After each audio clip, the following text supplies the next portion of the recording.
Bismillahirrahmanirrahim. Assalamualaikum warahmatullahi wabarakatuh. Alhamdulillahi rabbil alamin. Wassalatu wassalamu ala asyrafil anbiya'i wal mursalin wa ala alihi wa sahbihi ajma'in. Amma ba'd. Kaum muslimin wal muslimat rahimakumullah, kita bersyukur pada Allah subuh hari ini dipertemukan kembali untuk meneruskan tadabbur Al-Qur'anul Karim. Kita masuki ayat yang ke-89 surat Yunus. Teruskan ayat sebelumnya terkait dengan cerita panjang tentang para nabi, khususnya Nabi Musa alaihi salam menghadapi kekejaman dan kejahatan Fir'aun yang telah menjajah bangsa Bani Israel selama 3 abad. Ini titik klimaksnya nih, ceritanya terakhir nih, sampai Fir'aun ditenggelamkan. Jadi 3 abad itu lama ya, sampai ke Indonesia dijajah 3,5 abad, lama. Jadi tidak dalam sejarah umat manusia sejak zaman dahulu, karena manusia ini bukan kita doang kan, yang masalahnya itu kita terlepas dari sejarah manusia, seakan-akan kita ini orang yang pertama gitu kan. Padahal sudah berlalu umat-umat terdahulu yang berbagai macam kesalahan dan dosanya, dan tidak ada yang lolos dari azab Allah Subhanahu wa taala. Jadi kalau kita sekarang umat Islam merasa dizalimi ya, di mana-mana ya, di Palestina, di Sudan, di mana-mana, tinggal nunggu waktu aja itu sebenarnya. Itu ujian untuk kita sabar. Ya. Allah akan uji orang beriman itu dengan berbagai macam cara. Ini bukan untuk menghibur ya, ini memang sunatullahnya begitu, ketetapan Allahnya begitu. Ya, ahasiban nasu an yutraku an yaqulu amanna wa hum la yuftanun. Surah Al-Ankabut kan. Apakah manusia mengira mereka cukup mengatakan beriman lalu mereka tidak diuji? Nah, cuman ujian itu seperti yang Rasulullah SAW menjelaskan, berbeda-beda ujiannya, bermacam-macam, termasuk tingkatannya juga berbeda-beda. Asyaddun nasi bala'an al-anbiya, yang paling besar ujiannya para nabi. Kemudian di bawahnya orang-orang yang setia kepada nabi, tingkat iman dan keyakinannya di bawah nabi, seperti para sahabat. Kemudian di bawahnya. Jadi kita bisalah melihat ya, orang beriman semakin besar ujiannya, berarti menunjukkan imannya juga besar. Nah, panjang ujiannya itu macam-macam kan. Kalau pribadi mungkin diuji paling sampai mati kan, selesai. Jadi kita paling lama diuji sampai apa? Sampai mati. Mati nggak ada ujian lagi. Mati itu tinggal mengalami atau mendapatkan apa yang kita kerjakan. Kalau baik, kalau buruk. Nggak ada lagi sifat ujian, nggak ada lagi. Kayak orang sudah ujian terakhir gitu kan, ujian terakhir semester 8 ujian terakhir, ya selesai, tinggal dia mendapatkan. Ya kalau dia baik, imannya amal solehnya banyak, ya dapat kebaikan. Tapi kalau imannya bermasalah, dia dapat keburukan. Atau imannya benar tapi amalnya bermasalah, itu juga dapat keburukan. Jadi nggak perlu kita terlalu putus asa. Nggak perlu kita putus asa, karena setiap orang itu ada ujian masing-masing. Walanabluwannakum bisyai'in minal khauf, dan ketakutan, wal ju', kelaparan, wa naqsim minal amwali wal anfus, kurang fasilitas hidup, wal anfus, kurang anggota keluarga, dah bertahun-tahun mereka nggak dapat keturunan, itu ujian juga ya, semua ujian. Yang penting Allah katakan apa? Wa basyiris sabirin, beri kabar gembira orang yang sabar. Orang mukmin menghadapi ujian tidak ada rumusannya kecuali hanya sabar. Orang mukmin mendapatkan kebaikan tidak ada jalannya kecuali syukur. Itu Orang mukmin antara sabar dan syukur. Maka kata Umar bin Khattab, kalaulah sabar dan syukur itu, atau syukur dan sabar itu seperti dua ekor onta, saya enggak masalah mau naik yang mana gitu kan. Karena kedua-duanya sama baiknya. Nah, cuma kita manusia pas diuji kesabaran kebaikan enggak mau bersyukur. Diuji keburukan enggak sabar. Khuliqal insanu halu'a. Manusia memang suka berkeluh kesah. Karena simple aja. Sekaya-kayanya kita, sehebat-hebatnya kita, paling sampai mati, ya kan? Habis mati udah enggak kaya lagi, udah enggak hebat lagi udah. Apa yang dia lakukan itu yang akan dia terima.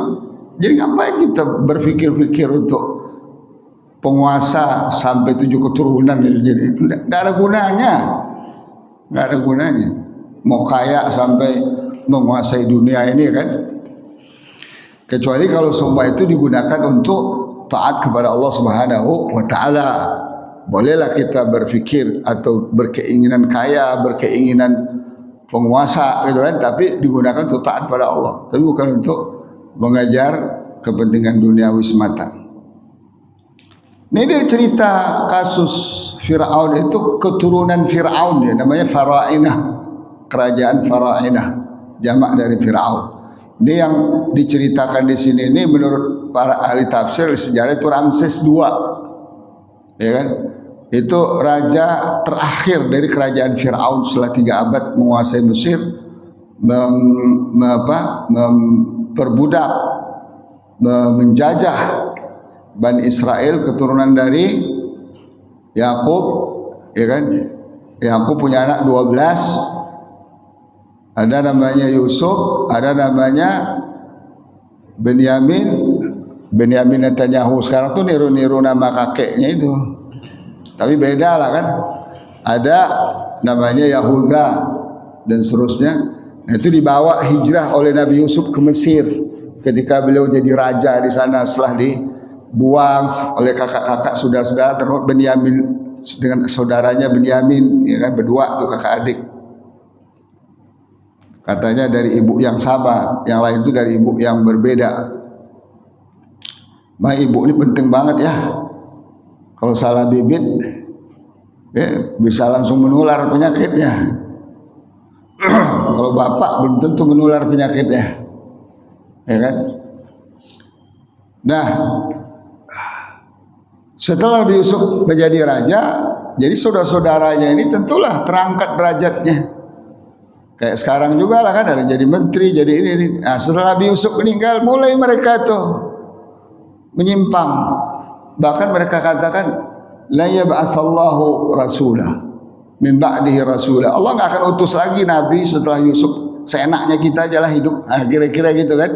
Mulai mereka Bani Israel itu membuat aturan sendiri untuk kepentingan mereka. Lama-lama revolusi pribumi.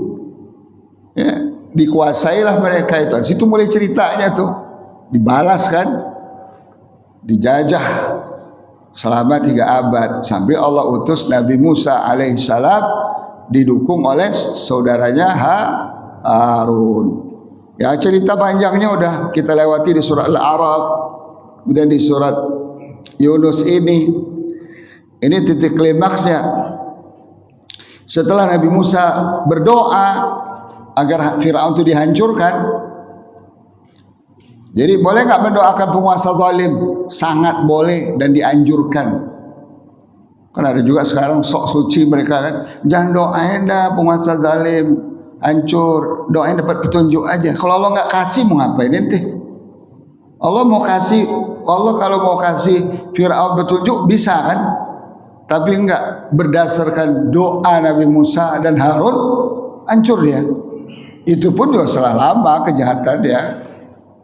Enggak ujuk-ujuk Nabi Musa berdoa, enggak, 40 tahun dia berdakwah menghadapi berbagai macam kejahatan. Bahkan Nabi Musa itu sejak belum lahir sudah menghadapi kejahatan Fir'aun. Lalu Allah buat skenario penyelamatannya. Sekarang Allah buat lagi skenario penenggelamannya. Jadi ada skenario besar, untuk menyelamatkan Nabi Musa dari aturan Fir'aun yang ingin membunuh semua bayi laki-laki dari kalangan Bani Israel. Nah, selama 40 tahun bercatur. Setelah Nabi Musa ada kasus pembunuhan, bukan pembunuhan sebenarnya, Nabi Musa itu tempeleng doang ya. Jadi Bani Israel ngawur ya, ngawur. Ceritanya kan udah kita baca belum ya?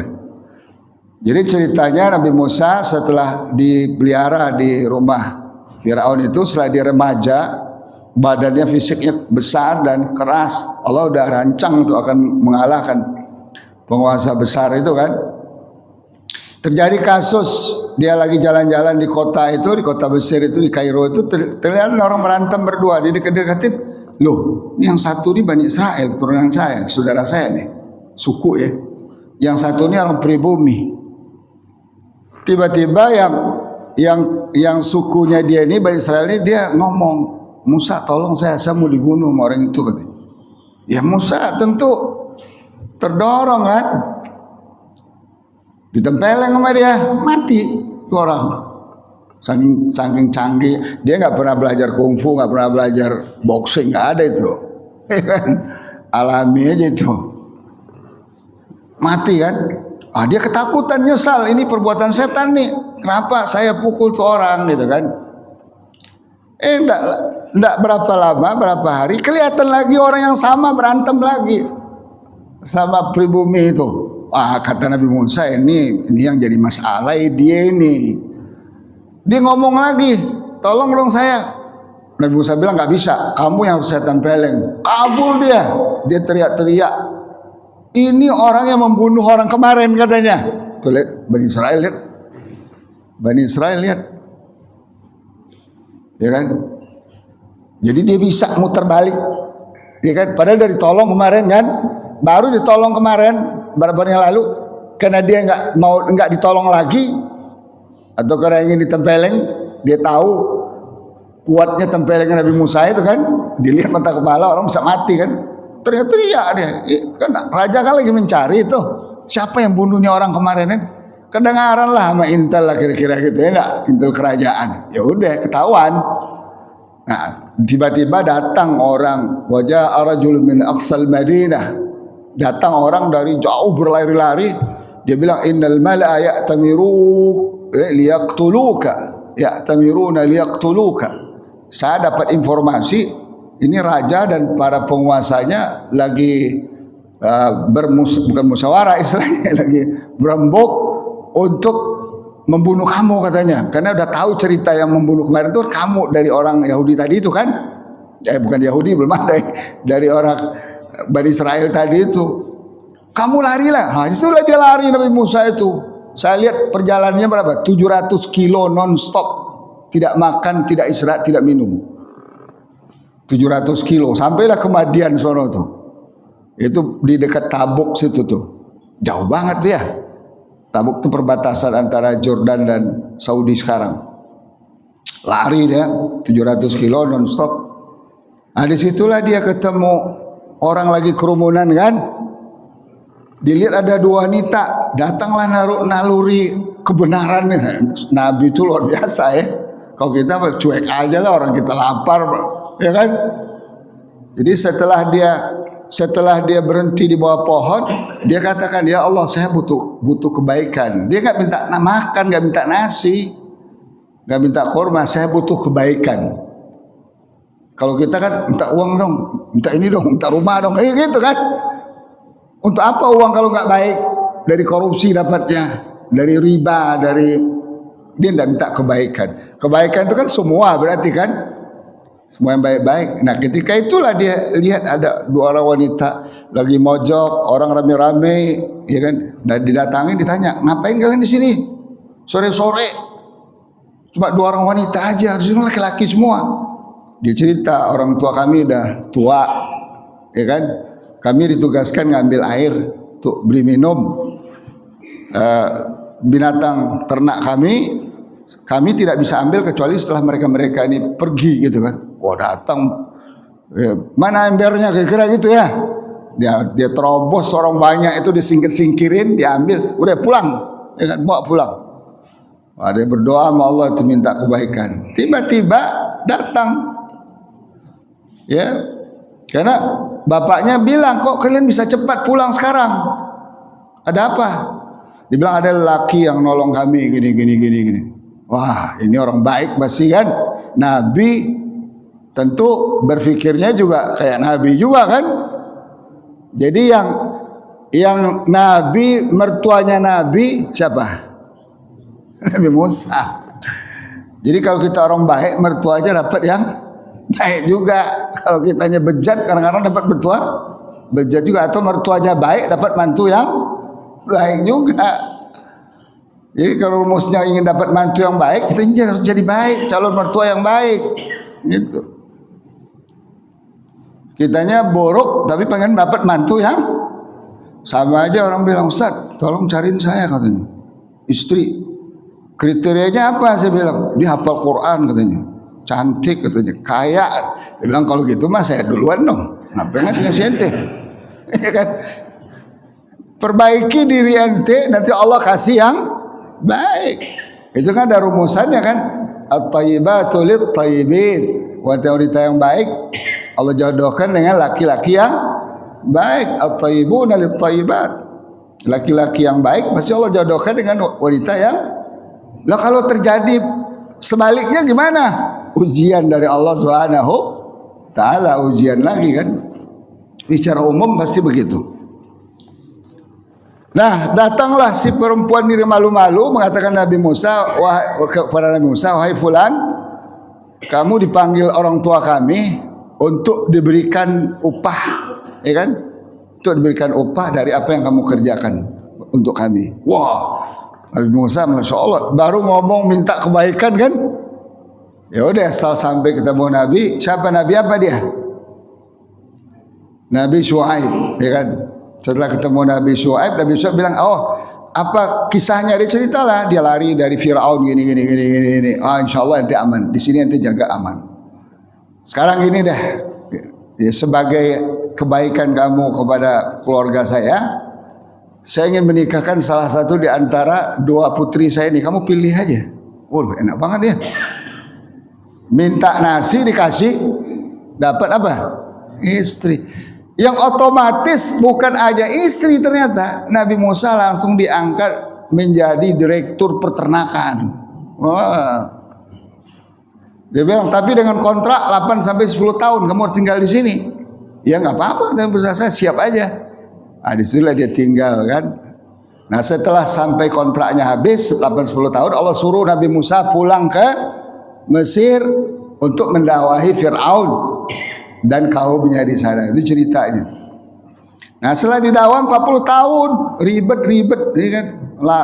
Fir'aun ini ngeyel, diuji macam-macam enggak. Kalau dia jadi ciri-ciri ya, ini ciri-ciri penguasa zalim ya. Kalau mau tahu nih ciri-ciri di antaranya, kalau dapat musibah dia datang kepada ulama, datang kepada Islam. Indonesia begitu saya lihat. Tolong dong doain, tolong dong ini. Tapi setelah lepas lupa dia. Nah, Firaun itu juga begitu, sampai diuji sama Allah dengan apa? Darah, ya kan? Katak, belalang, ya kan? Saya buka periuk nasi isinya katak, isinya darah gitu. Sampai parah begitu, sampai bertahun-tahun pecaklik. 40 tahun Nabi Musa berdakwah, lama itu. Ya kan? Bukannya malah ingin mau beriman, tapi malah apa? Ingin membunuh Nabi Musa alaihissalam. Nah, ketika tahun-tahun terakhir itu Nabi Musa sudah boleh dikatakan sudah faham lah. Ini percuma nih orang begini nih dihadapin. Doain aja sekalian. Terserah Allah lah gimana cara Allah menghancurkan dia. Makanya ayat 88 itu kan qala Musa wa qala Musa rabbana, ya wahai ya Allah, Nabi Musa berkata, ya wahai Allah, engkau telah berikan pada Fir'aun dan para penguasanya zinatan, hiasan dunia, wa amwalan, harta yang melimpah, fil hayatid dunia, dalam kehidupan dunia, rabbana liyudillu an sabilik, ya Allah, semua itu hanya mereka gunakan untuk menyesatkan orang dari jalan engkau. Bukan hanya mereka yang sesat. Dakwah tauhid Nabi Musa malah dituduh apa? Tuduh sihir, tuduh ingin melakukan perubah apa namanya istilahnya instabilitas, ya kan? Merombak agama nenek moyang. Ini sama aja lah dulu sama sekarang. Jargonnya itu aja ya, nggak bakal keluar lah itu, karena manusia itu juga manusianya, orang yang berbeda. Nah makanya Nabi Musa apa? Wasdud ala qulubihim, keraskan hati mereka atau jadikan hati mereka tidak bisa menerima lagi. Kenapa? Fala yu'minu hatta yarul adzab alim. Mereka ini tidak mungkin mau beriman kecuali setelah mereka melihat azab yang kau turunkan. Jadi Allah pilih ternyata azabnya luar biasa. Pertanyaannya ya, setelah Allah jawab doa Nabi Musa dan saudaranya, apa kata Allah? Qala, Allah berfirman, qad ujibat da'watukuma, telah dikabulkan doa kalian berdua. Masya Allah ya, telah dikabulkan doa kalian berdua. Tapi ada syaratnya kata Allah. Fastaqima, kalian harus lurus, harus istiqamah, jangan mencelek-mencelek. Loh, jadi sudah dikabul pun doa masih ada syaratnya. Syarat dikabulkan doa ada, ya kan? Syarat setelah dikabulkan doa ada. Kok nggak bisa Allah cabut lagi doanya? Hati-hati kita ya, jangan berdoa doang, minta ini, minta itu. Tapi setelah itu, hati-hati, jaga syaratnya. Syaratnya apa? Fastaqimah, harus istiqamah, sembah Allah, ibadah kepada Allah. Jangan sampai ya dunia melalaikan kita. Yang kedua syaratnya apa? Wala tattabi'anni sabilal ladzina la ya'lamun. Jangan sekali-kali engkau ikuti jalan orang bodoh. Sekarang di negeri ini banyak orang bodoh. 10 tahun belakangan ini pabrik orang bodohnya banyak banget. Negara Indonesia ini menjadi pabrik orang bodoh. Orde lama membuat pabrik orang bodoh. Orde baru apalagi, Orde Jokowi apalagi. Yang lain orang bodoh. Jangan ikut-ikutin orang bodoh. Apa sih orang bodoh? Orang yang keluar dari ajaran Allah itu orang bodoh. Walaupun dia menguasai dunia kayak Donald Trump itu, Benjamin Netanyahu, orang bodoh.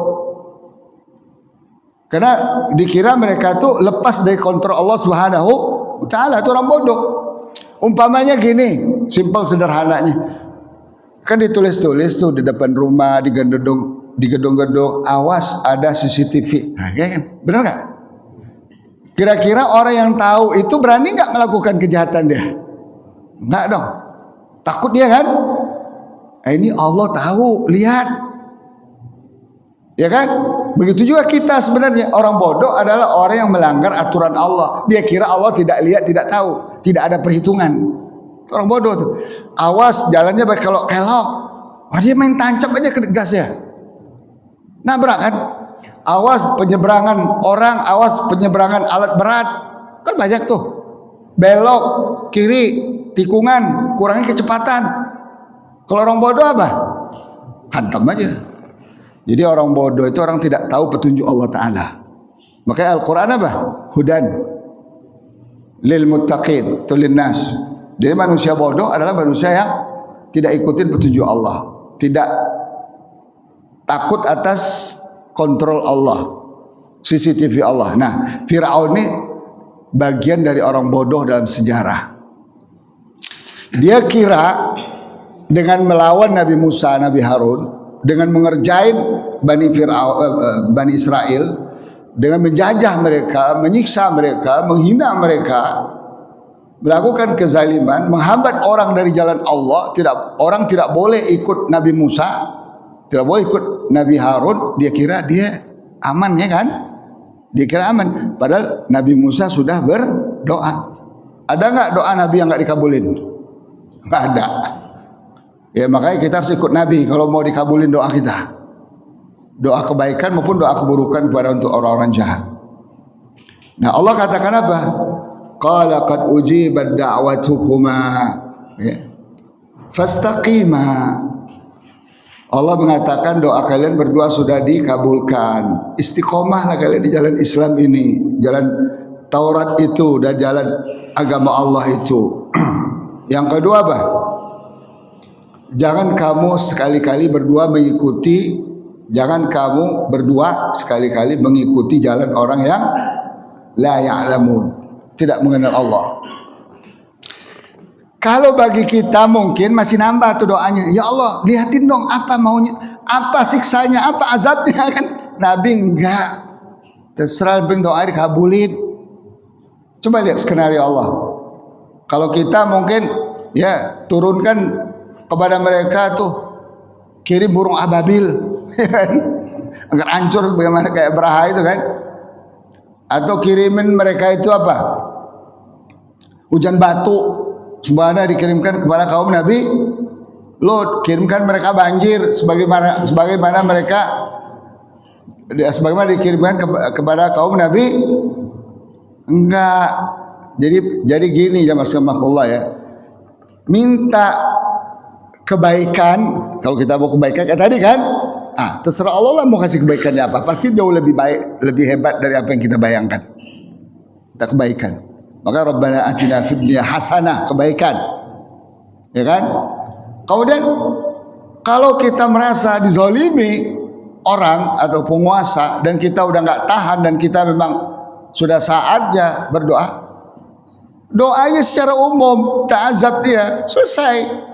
Jangan disebut detil-detilnya, kirimkan kepada mereka 100.000 batu dari api neraka gitu kan.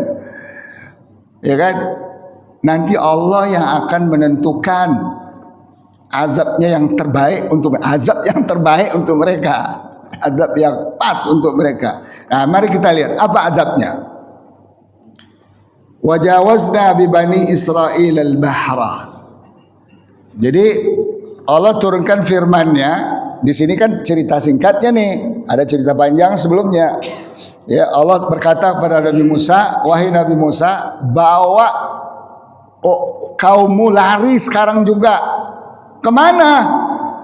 Ke arah laut. Kok aneh? Lari ke arah laut. Kalau orang kita yang nggak kenal Allah, kayak kaum Nabi Musa juga nggak kenal Allah, pasti dia bertanya, ngapain lari ke laut? Ketangkap dong kita nanti. Kenapa nggak lari ke gunung aja, ngumpet? Memang di gunung nggak bisa ditangkap? Ya kan? Pertanyaannya di gunung nggak bisa ditangkap kalian. Kalau Allah nggak bantu kalian, ya kan? Nabi selamat di gua Thaur karena dibantu Allah Taala kan. Emang kalau di laut Allah nggak bisa selamatkan kalian. Kalau orang manusia tidak kenal Allah, taunya apa? Kalau tidak ada kapal tidak bisa nyebrang, kan gitu istilahnya kan? Mana ada kapal? Nabi Nuh kan bertahun-tahun buat kapal. Nabi Musa nggak sempat buat kapal, 40 tahun siang malam berdakwah, nggak sempat mikirin kapal aja nggak sempat. Kalau kita beramal kepada Allah ya enggak usah dipikirin solusinya. Itu Allah yang ngasih solusinya. Kita all out aja bekerja untuk Allah Subhanahu wa taala. Beribadah kepada Allah, berdoa kepada Allah, cari makan yang halal sesuai yang Allah syariatkan. Ini enggak ada yang pernah kepikir nih. Nabi Musa juga enggak mikir karena dia taat pada Allah mutlak, yakin pada Allah secara mutlak. Dia enggak nanya-nanya, kenapa disuruh ke laut ya Allah? Nanti kami dikejar ketangkap. Makanya dalam ayat lain dijelaskan Allah Ta'ala itu ketika Nabi Musa dan pasukannya sampai pinggir laut, tiba-tiba kelihatan apa? Fir'aun dan bala tentaranya sudah mengejar dari belakang. Makanya ketika itulah pengikut Nabi Musa, kaum Nabi Musa yang bahlul itu, sini ada juga bahlul ya. Ya, apa dia bilang? Falamma tara al-jam'an, ketika dua kelompok sudah saling melihat, berarti udah dekat dong. Ya kan? Kelihatan kan? Qala ashabu Musa inna lamudrakun. Pengikut Nabi Musa mengatakan, pasti kita ditangkap. Wah, ya kan? Ya kan pasti kan? Manusia yang terlepas dari Allah, dia enggak pernah berpikir Allah itu luar biasa, maha kuasa. Dia berpikir diri dia sendiri. Kayak penguasa-penguasa zalim itu hancur karena dia berpikir kemampuan diri sendiri. Lupa di balik dia itu ada kekuatan. Maka Di kelemahan, makanya di Quran apa? Mutu bi ghaidikum. Kelemahannya orang kafir, penguasa kabinet Netanyahu, Donald Trump, di sini segala macam, dia akan dihancurkan di mana tempat dia takuti. Ya, di hal apa yang dia takuti, Allah hancurkan itu. Takut pada penyakit, Allah hancurkan penyakit. Maka kita lihat kan. Nah, pengikut Nabi Musa yang enggak kenal Allah ini padahal bertahun-tahun sama Nabi Musa diajarin tauhid, bertahun-tahun tadabur, kira-kira begitulah ya. Enggak paham-paham juga tauhid.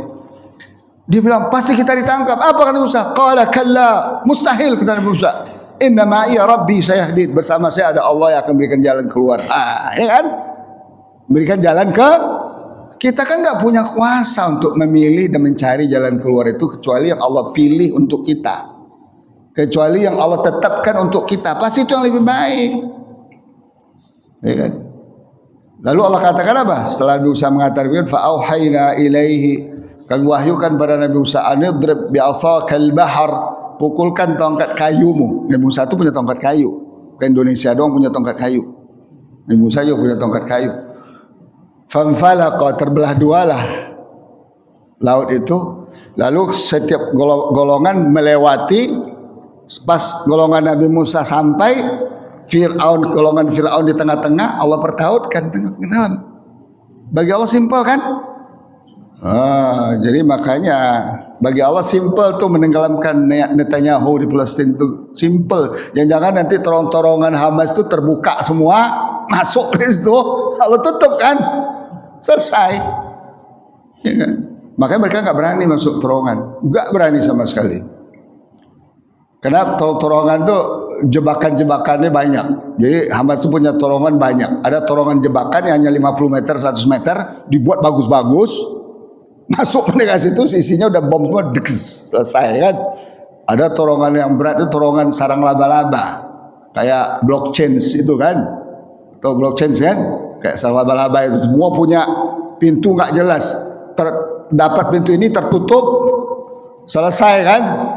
Wah. Jadi canggih sama Allah. Kita kalau sama Allah mah canggih emang.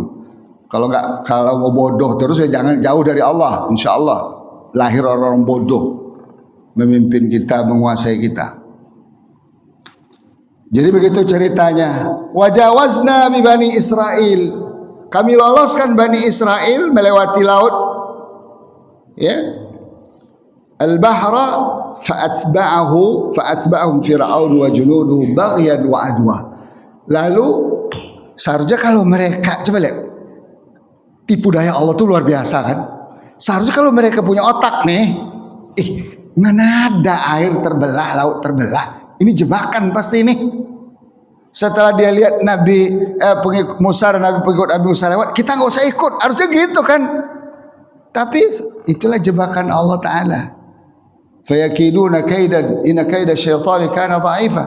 Mereka melakukan tipu daya setan itu memang lemah, terdorong nafsunya. Kenapa? Baghyan wa adwa, ada kebencian dan permusuhan.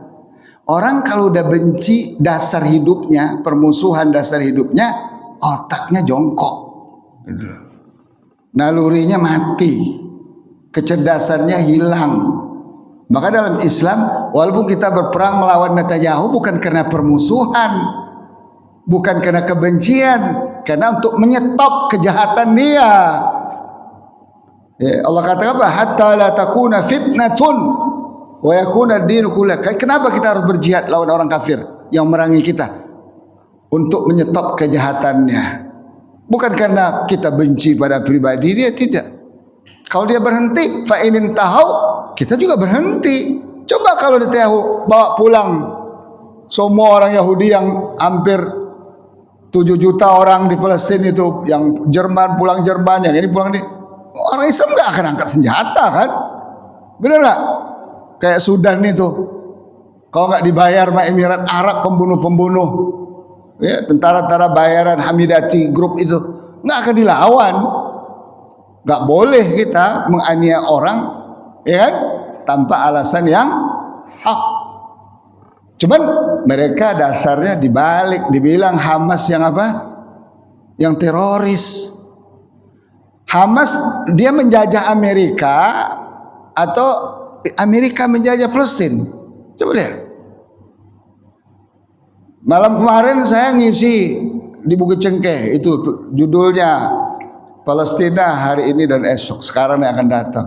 Baru dimuat di Google, baru dimuat di YouTube, udah di apa? Udah di ban, udah ditutup. Ya, takut banget sih. Omongan saya apa sih omongan saya? Takut banget sih.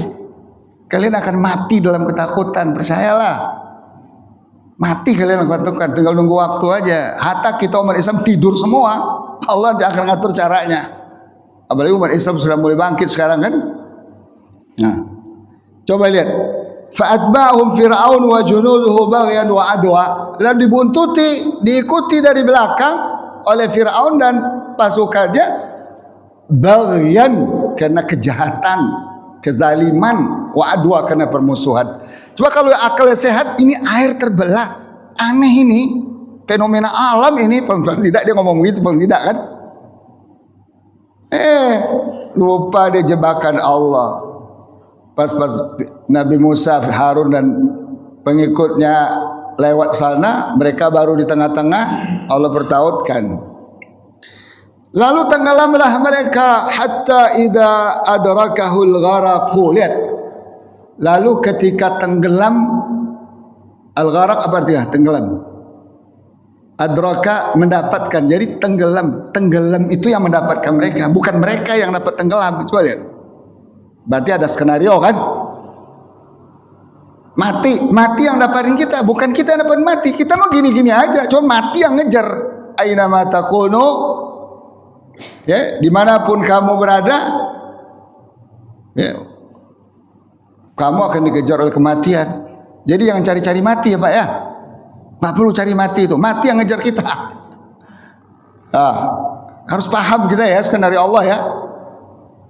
Jangan cari-cari mati di jalan, zigzag itu jalan mati, ngejar kita tuh mati.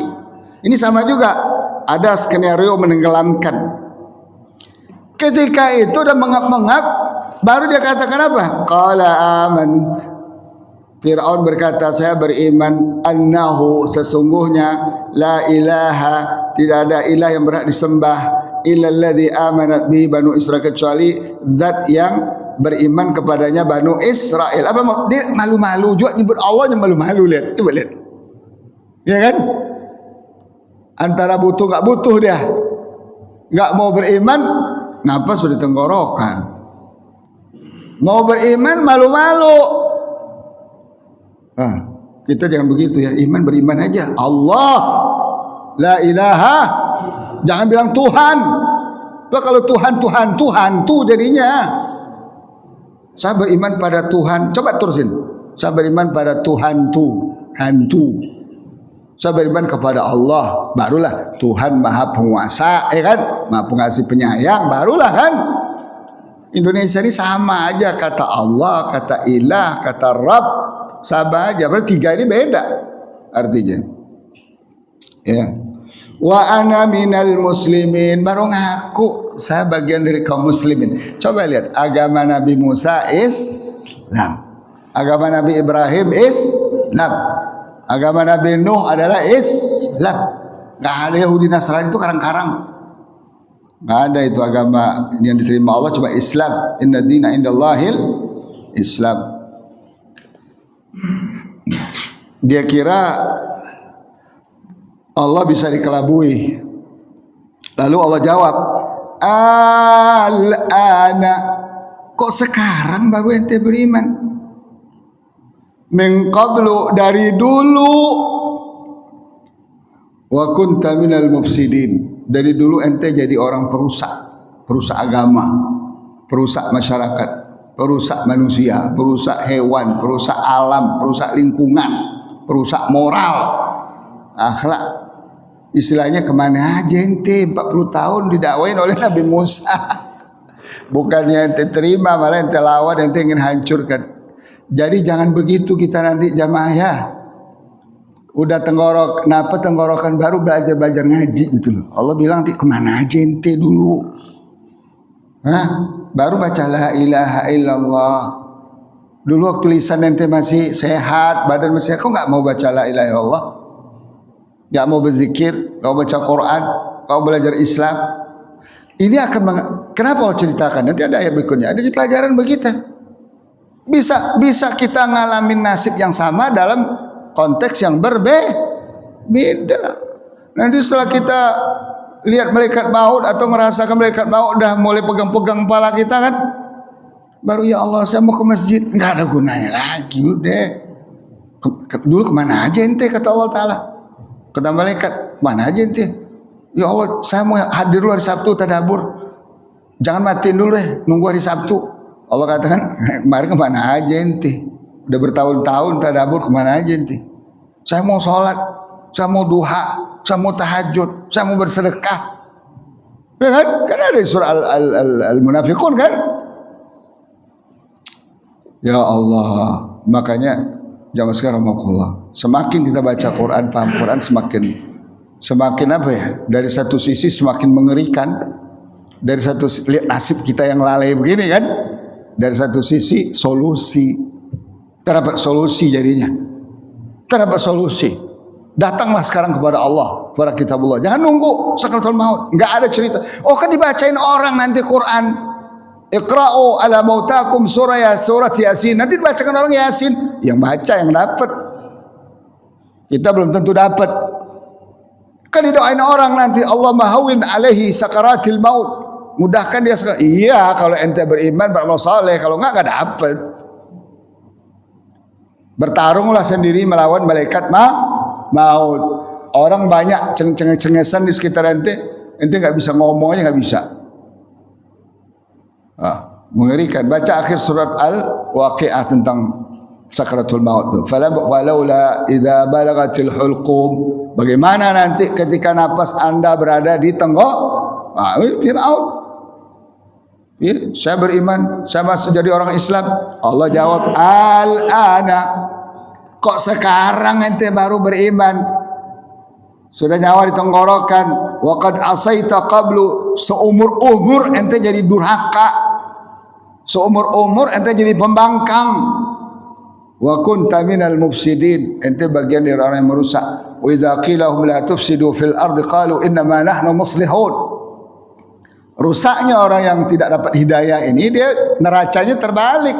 Dia melakukan kerusakan, dia bilang malah perbaikan. Ya kan? Yang melakukan perbaikan menurut dia malah melakukan kerusakan. Ngeri ya. Kalau otak kita udah sungsang, fitrah kita udah mati, perasaan kita sudah nggak normal. Ya. Coba lihat tuh. Termul tuh, sungsang semua otaknya tuh, coba lihat. Mau yang aparatnya, mau yang orang biasanya, coba lihat. Sungsang otaknya. Nauzubillah dah. Nah lalu tenggelamlah, matilah dia, nggak diterima taubatnya.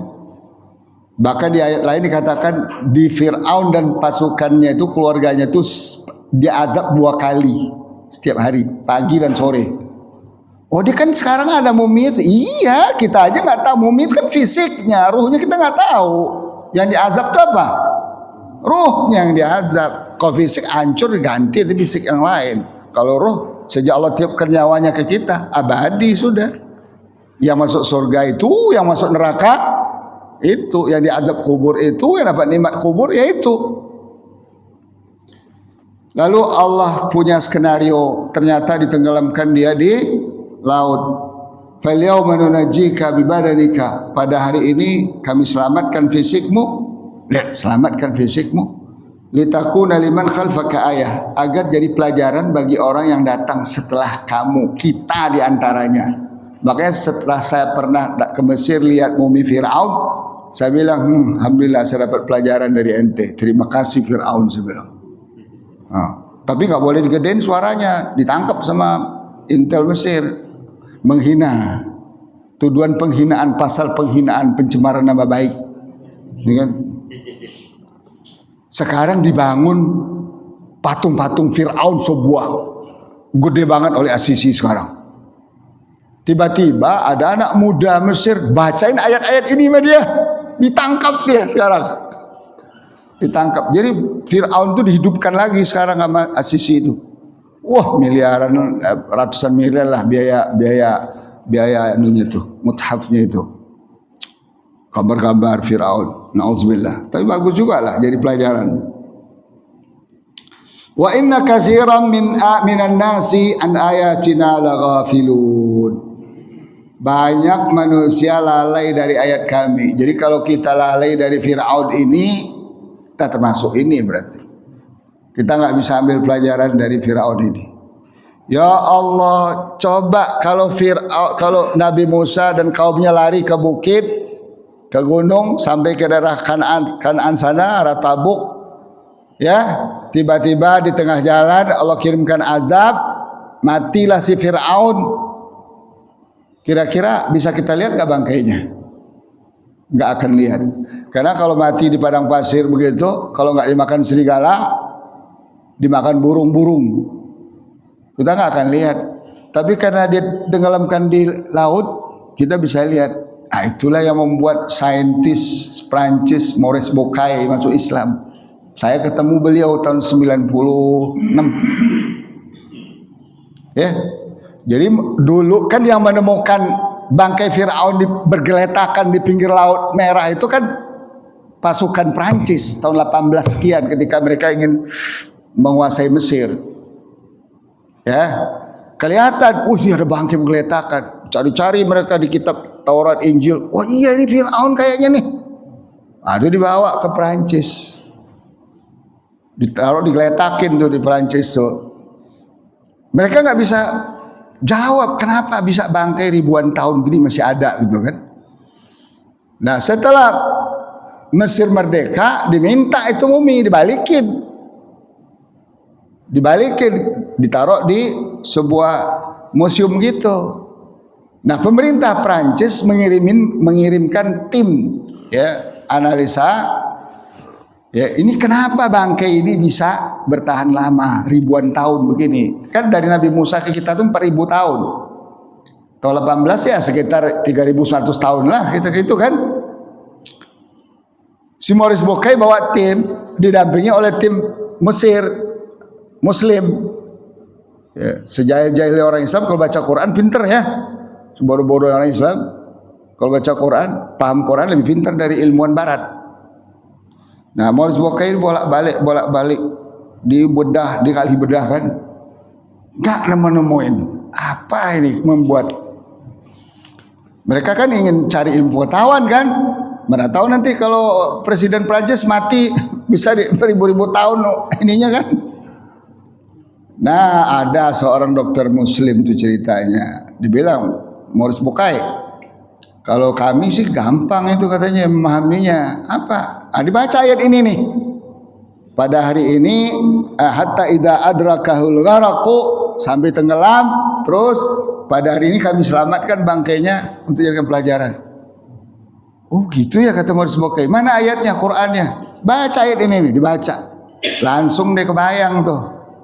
Dia bilang kalau begitu pasti garam yang dominan di sini. Karena orang kalau tenggelam di laut tuh ngirup apa?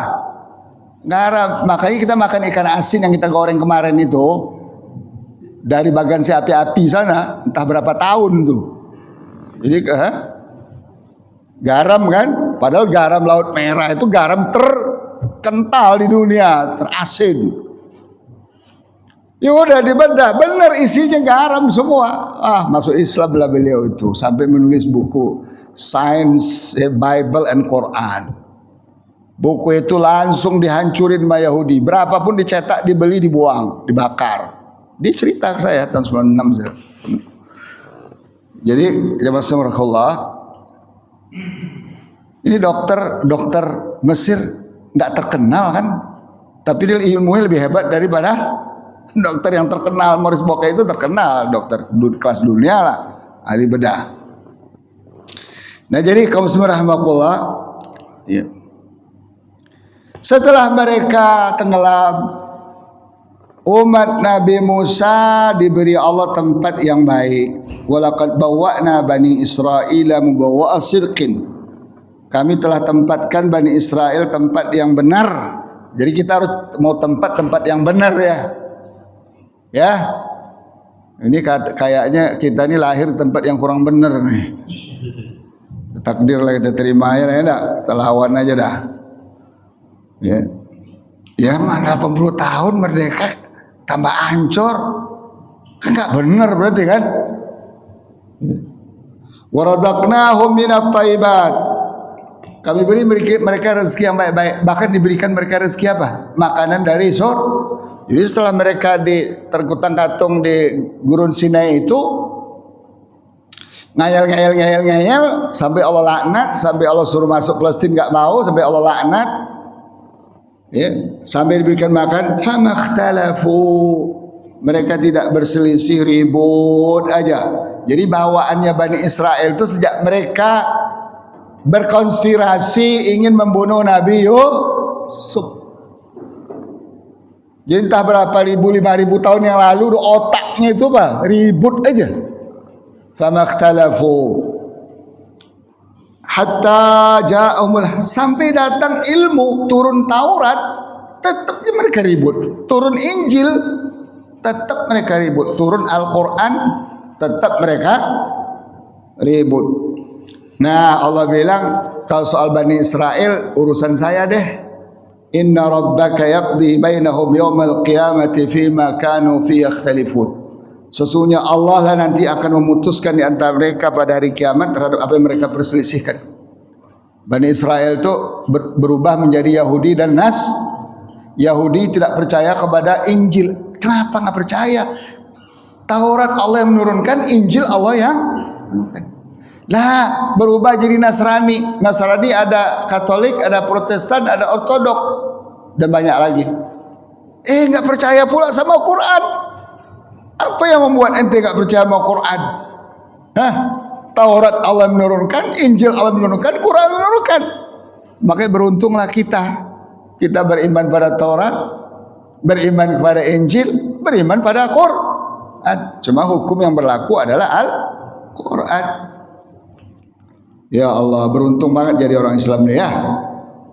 Makanya Allah katakan fa in kunta fi syakkin mimma anzalna ilaik, kalau engkau ragu wahai Muhammad terhadap Al-Qur'an yang kami turunkan kepada engkau ini, fas'alil ladzina qara'una al-kitab, tanya aja orang-orang yang baca kitab sebelum ini, Taurat, Injil, karena pasti disebutkan di situ Al-Qur'an.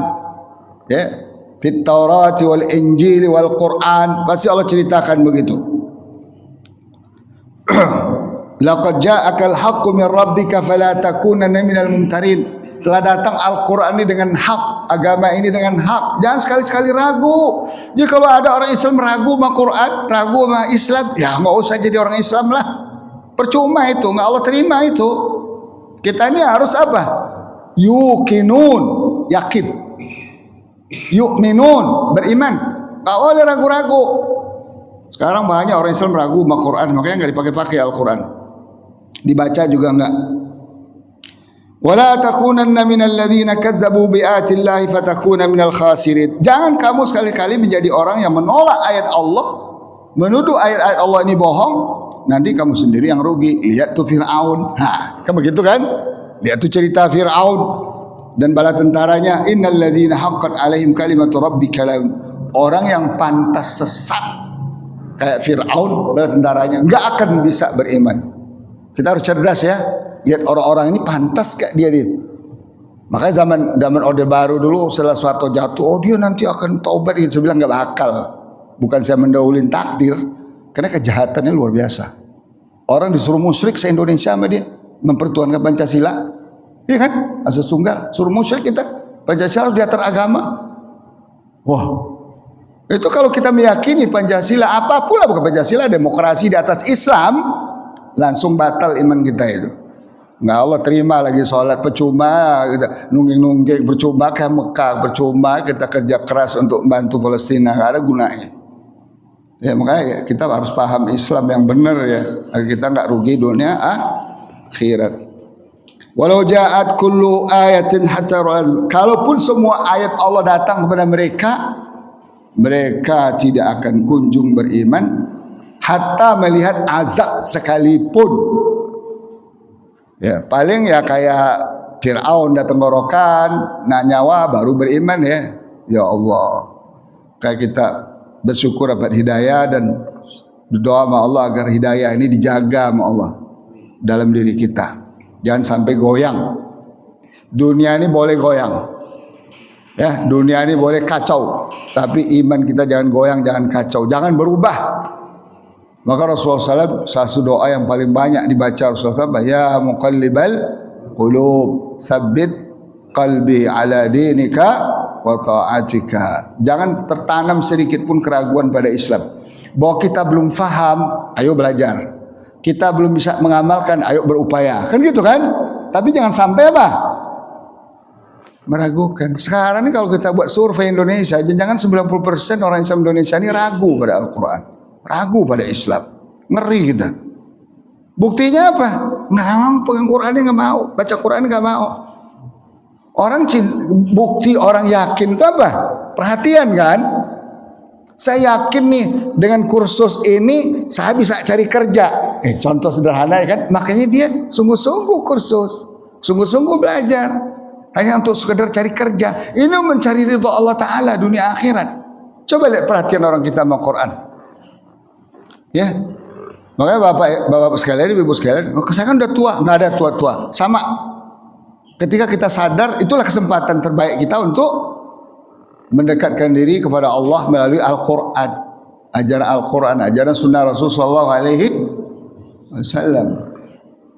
Nah, jadi zaman sekarang Allah, tamatlah riwayatnya Fir'aun, tamatlah riwayatnya. Semoga riwayat kita tidak mengulang riwayat Fir'aun. Kita ingin mengulang riwayat Nabi Musa, Nabi Harun, Nabi Sulaiman, Nabi Daud, Nabi Isa, Nabi kita Muhammad sallallahu alaihi wasallam. Sulit apapun hidup kita, ya, akan lebih sulit lagi kalau nggak bisa berimannya setelah maut napas tenggorokan. Itu lebih sulit tuh.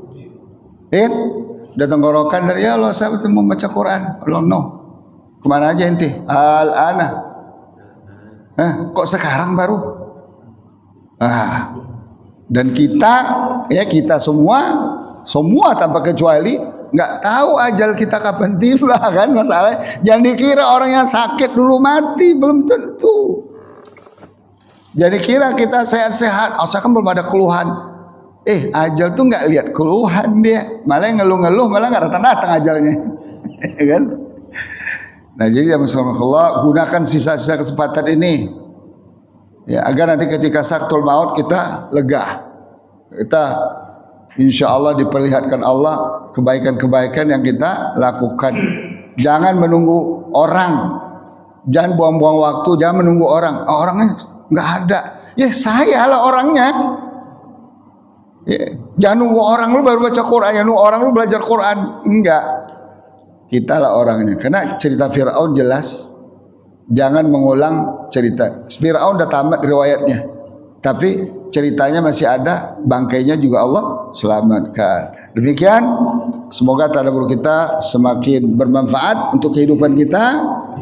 Allah dekatkan selalu kita pada Al-Quran ini, pada Islam ini, ya, sehingga insya Allah ketika Allah ambil kita, nyawa kita Allah angkat dari badan kita, kita tidak menyesal. Tutup baca doa qurtul majlis. Barakallahu bihamdika asyhadu an la ilaha illa ant astaghfiruka wa atubu ilaik. Assalamualaikum warahmatullahi taala wabarakatuh.